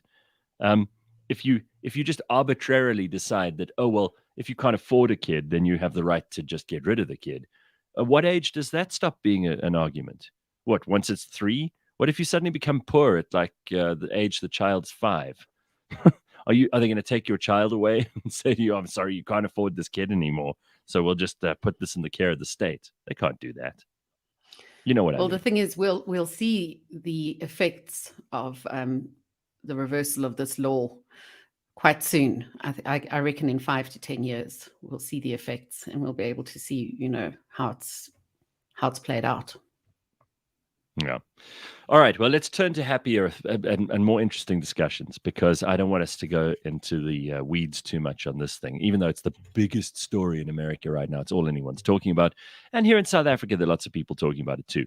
What I want us to talk about is collectomania. And every Monday we talk collectomania. It's where we get someone who's got an interesting collection and we ask them to share their passion and their enthusiasm for that collection with us. And this morning is no different. It's brought to you by the South African Gold Coin Exchange and the Scoin Shop. And again, it bears repeating that if you'd invested in gold or you'd invested in platinum or silver, you'd be in a better position now than if you'd invested in Bitcoin or in the stock market or in property. Just remember that, because it's quite an interesting thing to keep in the back of your mind. And if you're thinking it's time to invest in gold, then these are the people to talk to, the South African Gold Coin Exchange and the Scoin Shop. Let's talk to Zaid Motala, who's on the line. Hey, Zaid, how are you? Hi, Gareth. How are you doing? Nice to see you, dude. Now, first of all, I've got to compliment you on your Comic-Con hoodie that you're wearing. I didn't even know that this was something that you... I know, this is very cool. I didn't know that you were a big comic dude. And I mean, this is really, really cool. I just want to talk about that part of your collection before we get onto all the others, because you also collect action figures, Funko Pops, and we've had someone on with action figures and Funko Pops before. But comics are huge. This is an immense and enormous and a very influential market. And the people who collect comics are very serious collectors. So how did it all start for you? Oh, man, I think we got to go all the way back to the... Sorry, 1 second. I'm speaking to the legend Gareth Clift. I'm so nervous at the moment, It's insane. I think it must have started somewhere in the 90s there. My parents would give me like 7 rand of allowance every month. Then you'd run on to the Checkers and get the cheapest thing you could find, which was these knockoff comics back then.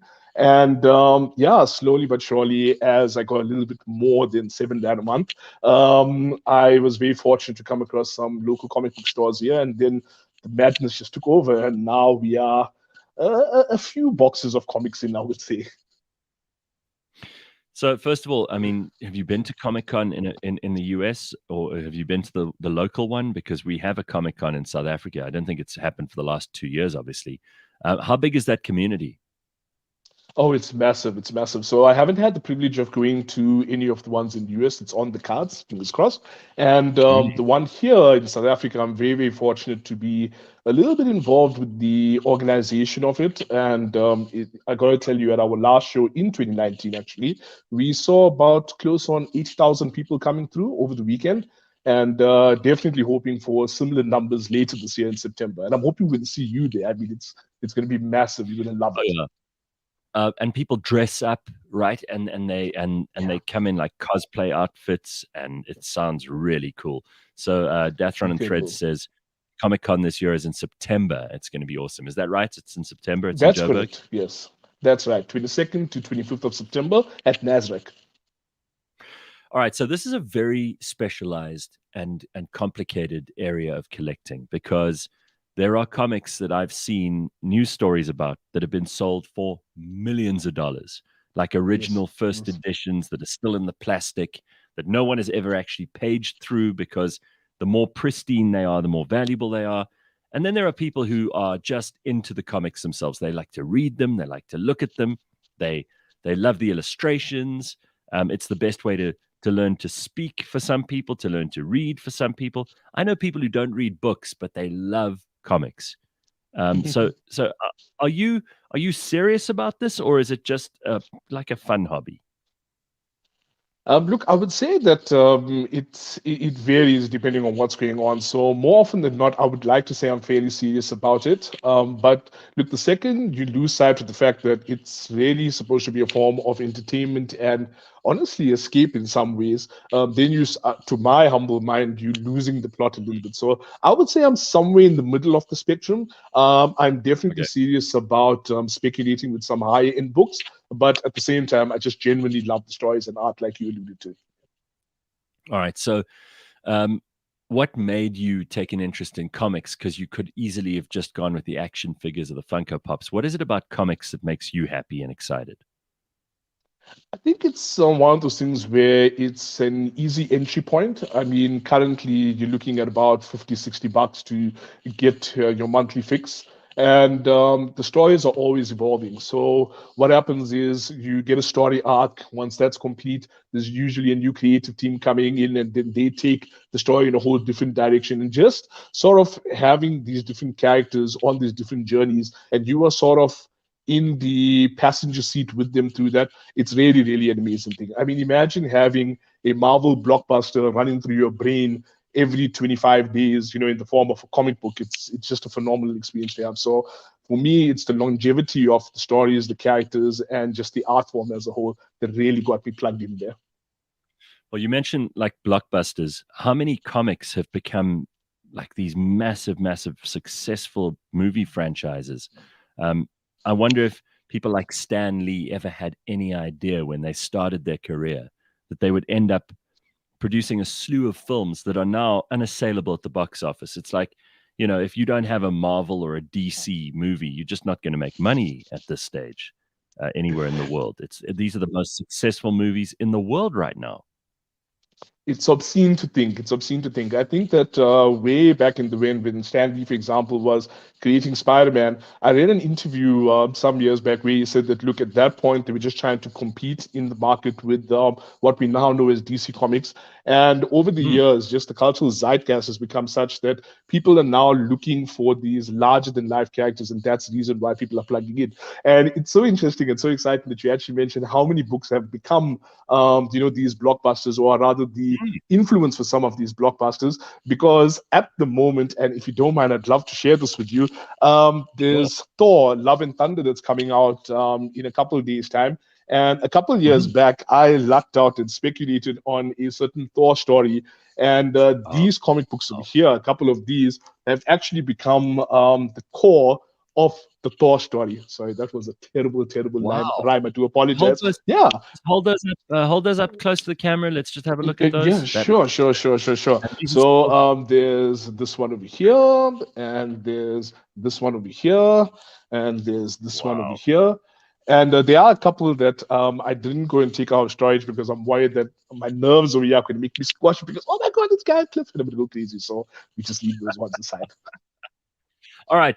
So tell us quickly, because you've shown us those three Thor ones, but how big is your collection at the moment? How many comics do you have? I hope my mom and wife are not watching, but close on about 10,000 now. So, yeah. You might say things got a little out of hand somewhere along the way, but yeah. It's a madness, it's a disease, but it's the best kind. It's the best kind. What is your most valuable one? Can you tell us, or would you rather keep that secret? No. I really would love for people to sort of have the same sort of love and passion I do.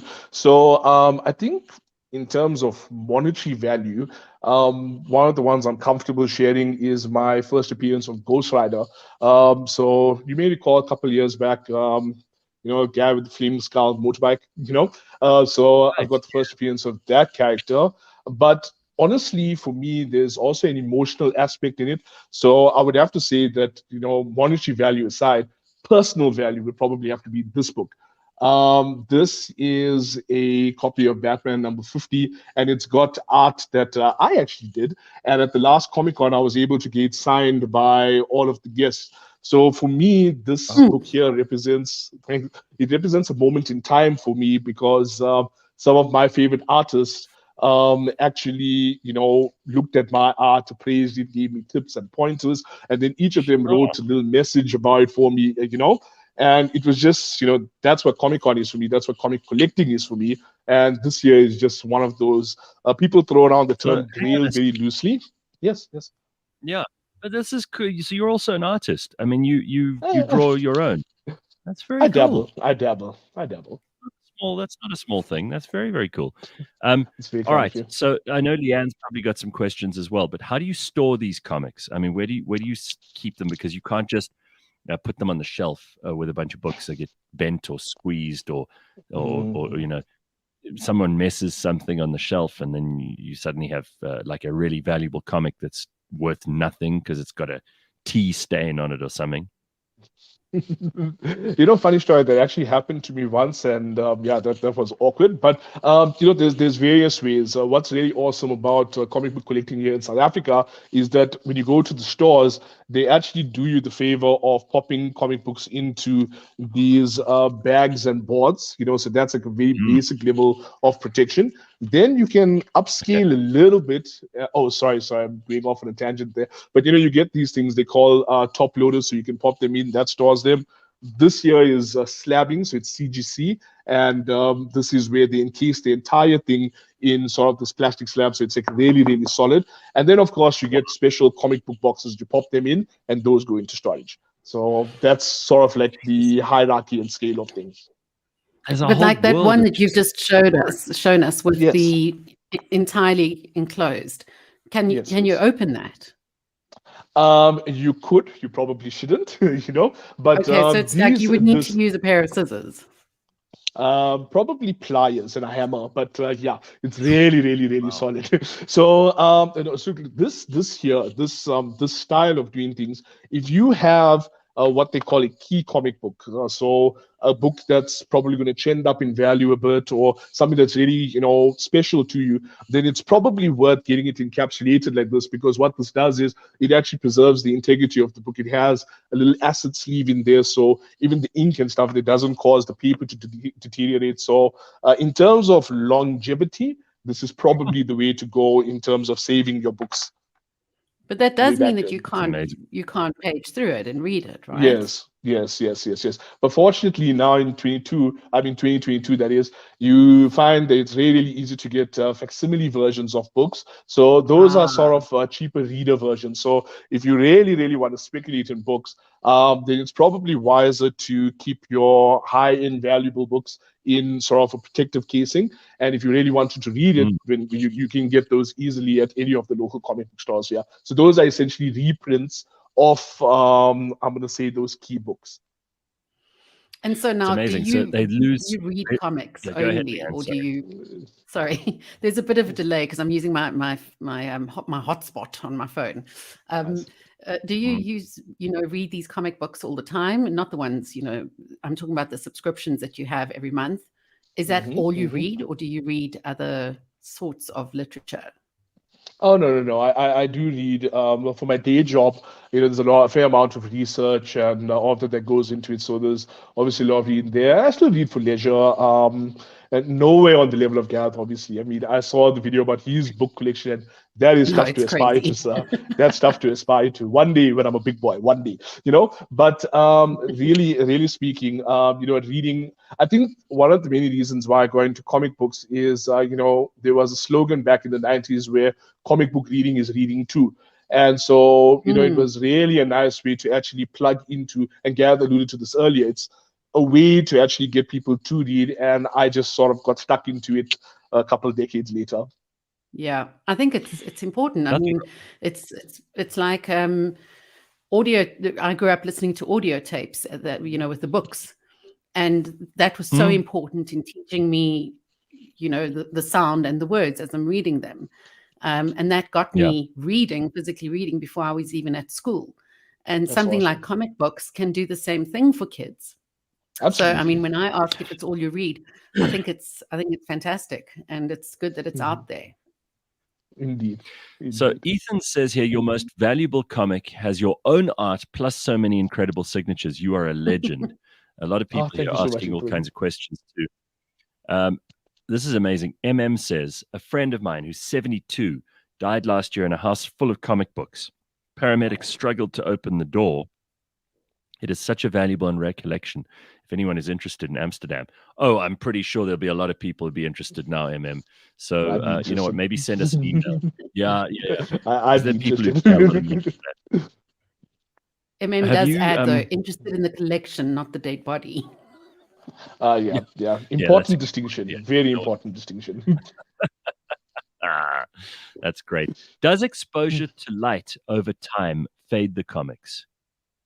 It is possible, yes. So UV light actually does cause a little bit of bleaching. So what you actually get is, and I think there's actually a secondary market now just in terms of how to store your stuff. So you do get some, some protectors like this that actually have UV screening on it, and so that they actually prevents the UV light from bleaching it out. But yeah, it's probably wise not to have your stuff in direct sunlight.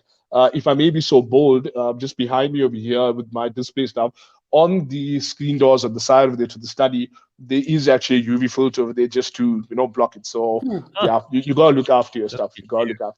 That's very impressive. It's very impressive. I mean, it's like some libraries. They have these rooms that are sealed off where they control what the gases in the air are, and they also have no light, no natural light coming in, and very careful amounts of light are introduced into the room in terms of the actual lights in the ceiling. So if you're serious about this stuff, you have to think about these things, right?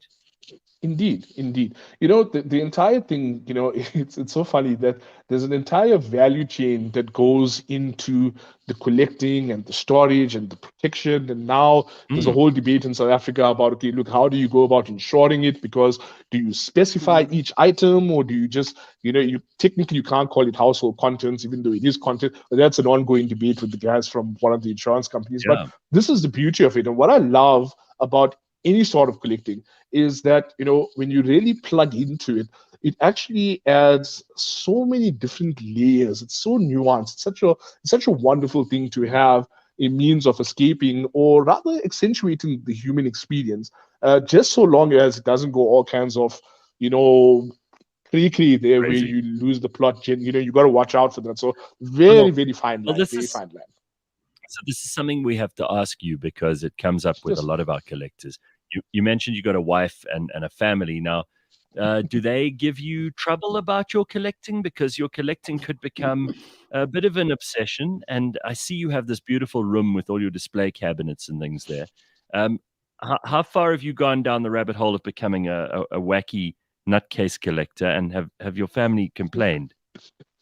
No. Fortunately, at any given point in time, my mom is around to have that intervention that, Zaid, this is an intervention. No more toys, No, but I just, I think that, the problem with any sort of collecting, you can't lose sight of the fact that, look, this is one aspect of your life. It shouldn't supplant, like I said, the whole human experience. So in our household, my wife and I, we discuss these things. We have a budget. We look at these things, and what I find is there's never going to be a day where I'm going to be there, okay, listen, honey, we cannot go out for supper because I need to buy the new issue of Harley Quinn, for example. It's about having a balance. It's about saying to yourself, this is what we do, this is how we do it, and you got to plan. You got to plan. So yeah, I haven't lost the plot quite yet. Isn't it true? Isn't it also true that some of these have been very good investments for you? You may have actually made more money. We were joking earlier about how people who bought Bitcoin and who were buying stocks a year ago thought they were in a good position. NFTs. And actually, it ended up being good to buy gold instead. Are there comics there that have improved in value that were a really good investment? Yes, without a doubt. If you would permit me, can I show you one? Because I wanted to talk about it. Would that be okay? Yeah. Okay, 100%. Absolutely. So this is a comic now. It's originals, and let's get this angle right. Original Sin, issue number 4, Amazing Spider-Man. So this was a mini-series some years back, and in this book, they introduced a new character called Silk in the Spider-Man universe. And now what we're seeing, there's a lot of apps, and you can check on eBay. What we're seeing is this book is actually trending up in value a fair amount because there's going to be a series that's coming out soon. So what we've seen in recent years is, because of the movies, because of the series, and everything we're seeing in popular media generally, like you said earlier, a lot of these stories influence these things. So you find that when an announcement is made, these things start blowing up in value. I'm not sure if you've gotten Disney Plus, but there's a series there called Miss Marvel, and I was very fortunate to get 2 copies of her first appearance a little while back. And now I'm just watching that trend, and I'm like, okay. and again, I hope my wife is not watching at this exact moment, because between us and about the couple, many people that watch this, I just. What you find now is that's always my justification. I'm like, no, love. You see, this thing over here, if we spend 100 on it now and we buy 10 a little way down the line, it's gonna be worth more. Look at this one. And she's like, nope, not buying any of that. Not buying. Nope. Come on. And that's why. But yeah, it has been really good for me and a lot of my peers, my friends.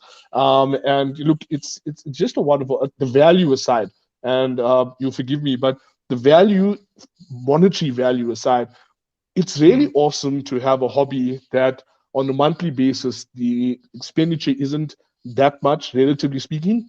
It gives you entertainment. It's and then there's a side effect that it may actually go up in value later. So I would say, love comic books, love the things you collect for the fact that you love it, and not necessarily because it may go up in value, because that's a very easy way to start using the plot. I mean, otherwise you would be just a gambler, a speculator. You're just looking for anything that would go up in value.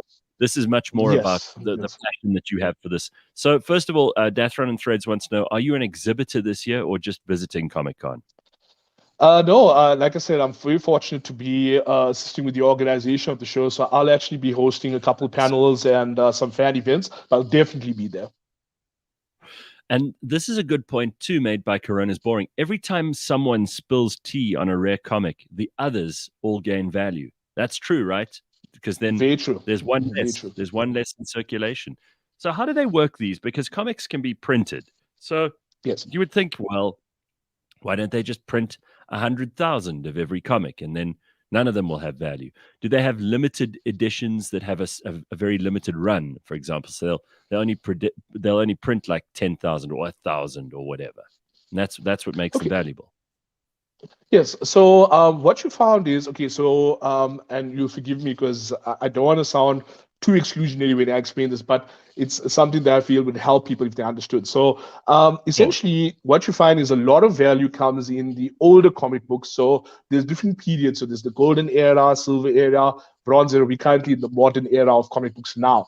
And what you find is that the golden era, silver era, and bronze era, those books, because now comic books back in those days, it wasn't really something that where people were going to buy it and then, keep it in a slab and all of that. It was literally something you bought, you read, and you probably lined your bird cage with it, that kind of thing. So because there are fewer of them, horror stories, my friends, right? Because there are fewer of those, there's scarcity, supply and demand. It's simple economics. So there's fewer of them in existence, therefore those are worth more. Nowadays, what you're finding is a lot of value comes from the first appearances, the so-called key issues, shall I say. And what happens there is the speculative market works such that people figure, okay, this is going to be coming up, we're probably going to see something, let me go buy that. Now, the comic book companies, how they print these out is they have interest lists and you can pre-order them. So based on the pre-orders they get in some cases, and the minimum orders that they generally have for certain titles, that sort of averages out. So you would do a lot better if you wanted to invest in comics. You would do a lot better if you could save up some and then look for the older era books, because there's definitely few of them in existence. And if you want to buy modern books purely for the speculative element of it, and I don't think anyone should do that, enjoy the stuff, then you should look for more of those key appearances and stuff like that. Just quickly, what was the what's the golden era? What's the silver era? And what's the bronze era? I don't know anything about this. That sounds amazing. Okay, 100%. So it's basically, I made some notes for you. So, because these are dates. So the golden era, it's from about 1938 to 1956. So if you think about when Superman first popped around, that started the golden era of comics. It is so incredibly difficult to find these books. Those are those books that are selling for the millions of dollars, millions of dollars. It is insane. Then you get the silver era of books, which is from about 1956 to 1970. Right, then you get the bronze era of books, which is 1970 to 1985. So a lot of my higher value books are from the bronze era also. You can still sort of afford them, sort of, And then, of course, then there's the modern era. What's most expensive? Is the golden era the most expensive? Are those comics worth just way more than the rest? Yes, so what's the most expensive one you've actually ever held in your hands? Oof. Yeah, okay. So fortunately with Comic-Con, there've been a couple that so I'm just trying to in my mind just sift through the values of there. But I would think that the first appearance of Wolverine, if I'm not mistaken, no. It was definitely the first appearance of Hulk.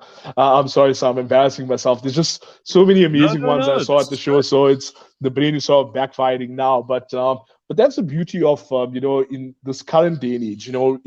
Exposure to these things. It's so much easier now because people understand. Okay, listen. There are millions of people who actually love and enjoy this lifestyle, this hobby, and therefore exposure is slightly better. So yeah. I'm still stuck on that one. I'm still stuck on that one. I love that.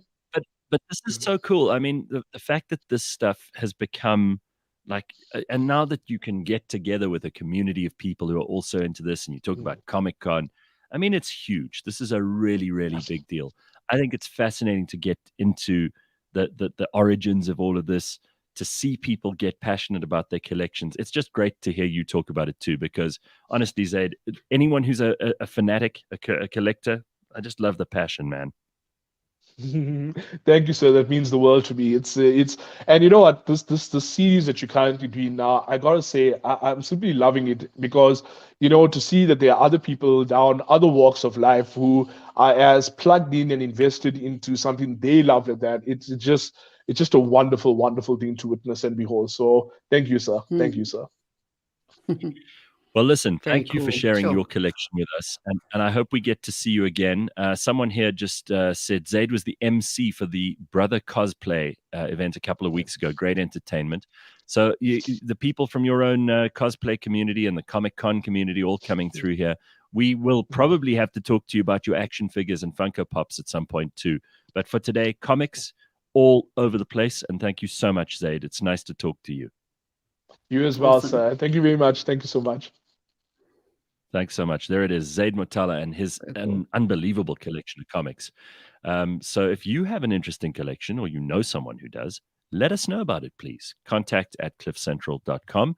And of course, Collectomania is brought to you by the South African Gold Coin Exchange and the Scoin Shop.